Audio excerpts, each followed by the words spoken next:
McDonald's did not start as a hamburger empire. It started as a small barbecue restaurant in California, run by two brothers named Richard and Maurice McDonald. In 1948, they redesigned their entire kitchen to work like a factory, making food faster than any restaurant before them. A milkshake machine salesman named Ray Kroc saw it, and within 7 years, he had taken the company away from them completely. McDonald's is the largest fast food company in the world. Today, it serves millions of customers every day in more than 100 countries. But it started as a small barbecue restaurant in California, run by two brothers who had no idea their name would one day become one of the most recognized brands on earth. This is the full story of how that happened. The story begins in the early 1900s. Richard and Maurice McDonald were born in New Hampshire. Their family did not have much money. In the 1930s, during the Great Depression, the brothers moved to California looking for work. Jobs were scarce almost everywhere in the country during this period, and many families were struggling just to get by. The brothers tried a few different jobs, including working in Hollywood movie theaters, hoping to break into the film industry. That did not work out the way they hoped, so they decided to try something different.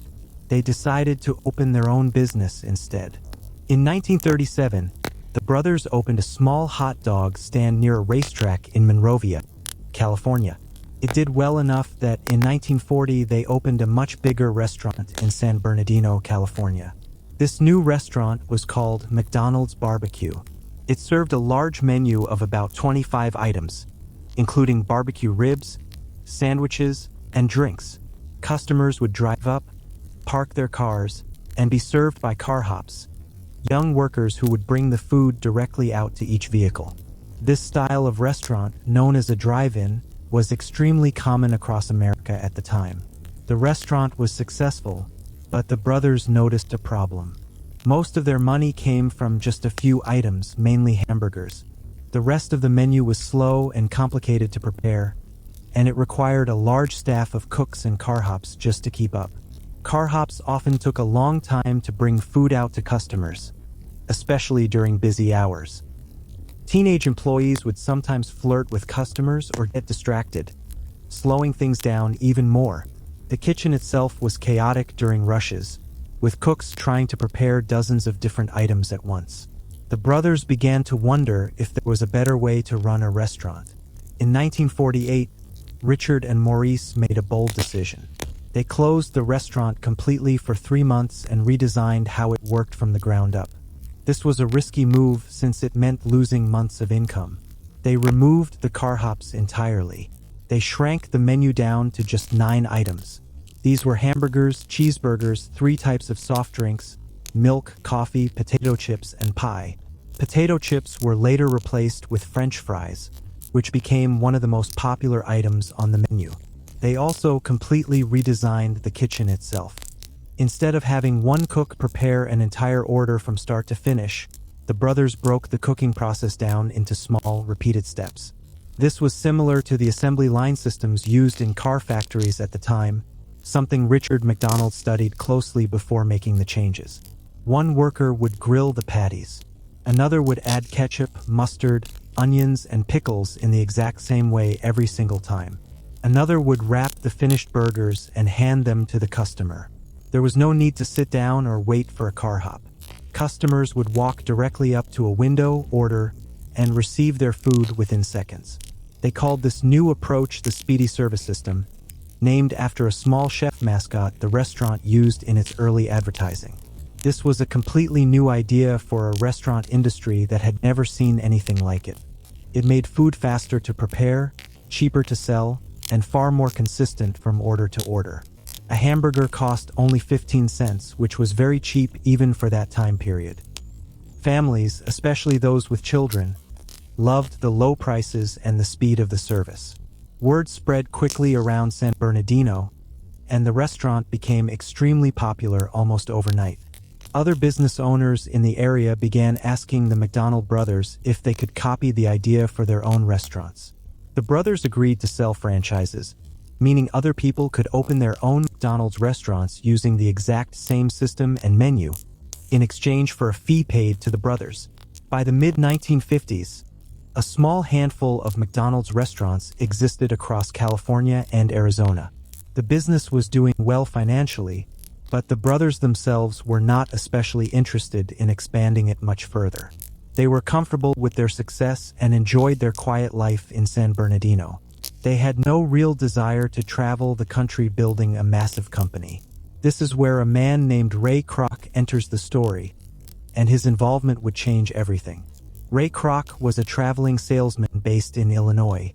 At the time, he sold milkshake mixing machines called multi-mixers, which restaurants used to make milkshakes quickly. In 1954, he received a surprising order from the McDonald brothers for 8 of these machines at once. This was highly unusual, since most restaurants only ordered 1 or 2 machines at most. Curious about what kind of restaurant needed to make that many milkshakes at the same time, Kroc decided to travel to San Bernardino to see the place with his own eyes. When Kroc arrived, he was amazed by what he saw. The restaurant was clean, fast, and incredibly well organized. Long lines of customers were served within moments. Without any of the chaos or slow service he was used to seeing at other restaurants across the country. He immediately recognized enormous potential in this idea, and he believed it could be expanded far beyond a handful of restaurants in Southern California. Kroc approached the McDonald brothers with a proposal. He convinced them to let him become their franchising agent, meaning he would be responsible for opening new McDonald's locations across the rest of the country. In 1955, he opened his own first McDonald's restaurant in Des Plaines, Illinois, closely following the brothers' original system. From there, Kroc worked with intense energy and determination, opening new restaurant after new restaurant, always focusing heavily on consistency between locations. Kroc believed strongly that consistency was the single most important key to building trust with customers. A person eating a hamburger in California should get the exact same experience as someone eating a hamburger in Illinois or Ohio. To make sure of this, he created strict rules covering nearly every part of the business. These rules covered how thick the beef patties needed to be, exactly how long the French fries should cook, how the buns should be toasted, and even how the floors and counters should be cleaned each day. This intense attention to detail helped McDonald's grow rapidly throughout the late 1950s, as more and more franchise locations opened across the United States. By 1961, Ray Kroc wanted full and complete control of the company. He negotiated a deal to pay the McDonald brothers $2.7 million in exchange for the complete rights to the McDonald's name and business. This was a very large sum of money at the time. Interestingly, as part of this deal, the brothers were allowed to keep their original restaurant in San Bernardino, but they were no longer permitted to use the McDonald's name for it going forward. They renamed the restaurant, and it eventually closed permanently several years later, marking the end of the brothers' direct involvement with the brand they had created. With full ownership of the company, Ray Kroc pushed McDonald's growth even further and faster. In 1961, he founded Hamburger University in Illinois, a dedicated training program designed to teach franchise owners and restaurant managers how to run their locations using McDonald's exact standards and procedures. Graduates of the program even received a degree, jokingly referred to as a degree in hamburgerology. This training program helped keep quality and service consistent as the company expanded into hundreds, and eventually thousands, of restaurant locations. During the 1960s, McDonald's introduced several menu items and milestones that remain famous today. In 1963, the company celebrated selling its 1 millionth hamburger, an achievement that was promoted heavily through television advertising and public events. In 1965, McDonald's became a publicly traded company, meaning shares of the business could now be bought and sold on the stock market. This gave the company access to large amounts of new investment money to fund even faster growth. In 1967, McDonald's opened its very first restaurants outside of the United States, expanding into both Canada and Puerto Rico. This marked the beginning of what would eventually become a massive international presence.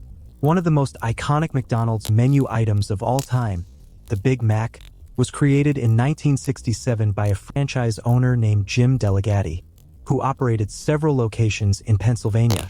He wanted to create a bigger, more filling sandwich that could compete directly with other growing burger restaurants nearby. The Big Mac, featuring 2 beef patties, a special tangy sauce, shredded lettuce, cheese, pickles, and onions, all stacked on a distinctive 3-part bun, became incredibly popular with customers almost immediately. It proved so successful that it was added to the entire national McDonald's menu in 1968. Ray Kroc passed away in 1984.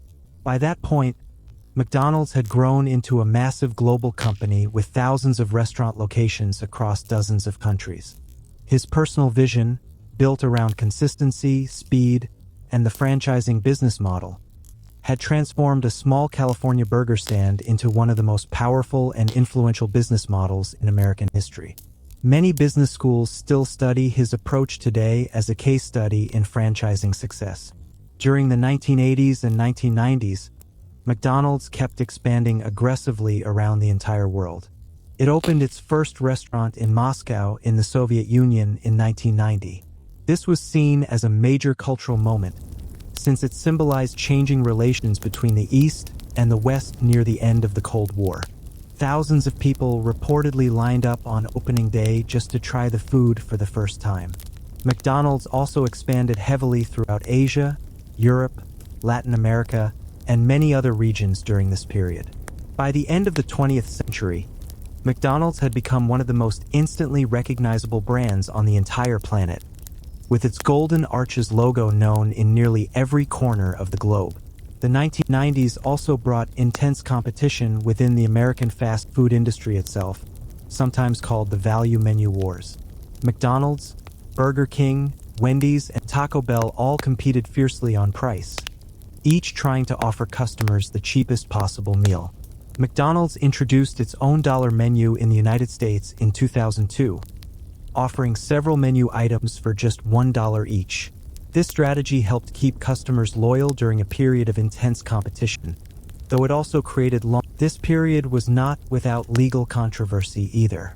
In 1994, a well-known lawsuit involved a customer who suffered serious burns after spilling an extremely hot cup of McDonald's coffee. The case became widely misunderstood in popular culture as an example of a frivolous lawsuit, but the coffee was later found to have been served at a temperature far hotter than industry safety standards recommended, and the case led McDonald's and other restaurants to lower their coffee temperatures going forward. The company also faced serious criticism during the early 2000s, as rising concerns about obesity and public health became a major topic across the United States and other Western countries. Some critics accused McDonald's specifically of contributing to unhealthy eating habits, particularly among children who were frequently targeted by its advertising and Happy Meal promotions. A well-known documentary released in 2004, called Super Size Me, followed a filmmaker who ate only McDonald's food for 30 consecutive days, documenting negative effects on his health. Around the same time, a book and later film called Fast Food Nation also criticized the broader fast food industry, including McDonald's, for its impact on public health, its labor practices, and its supply chain. In response to this growing public pressure, McDonald's began making noticeable changes to its business.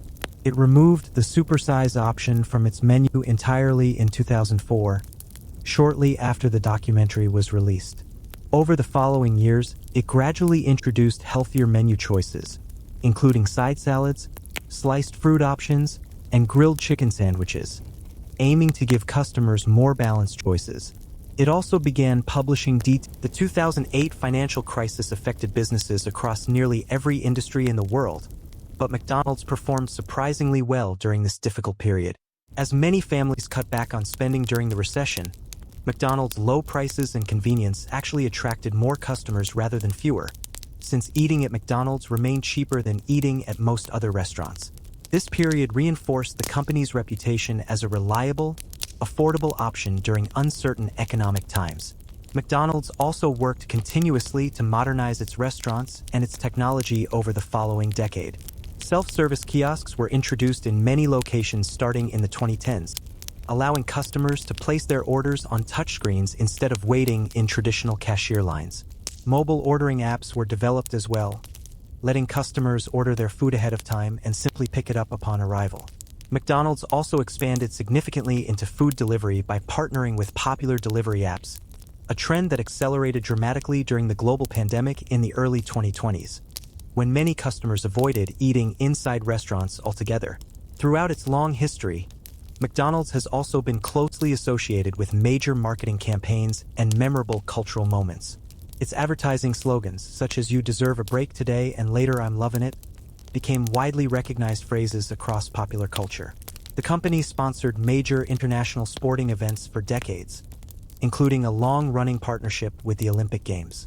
It has also partnered repeatedly with popular movies, musicians, and professional athletes for limited-time menu promotions, frequently generating enormous public attention and long lines.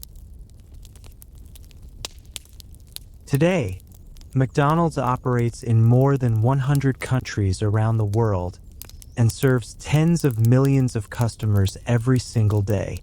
Its menu can vary significantly from country to country, adapting carefully to local tastes, customs, and religious practices.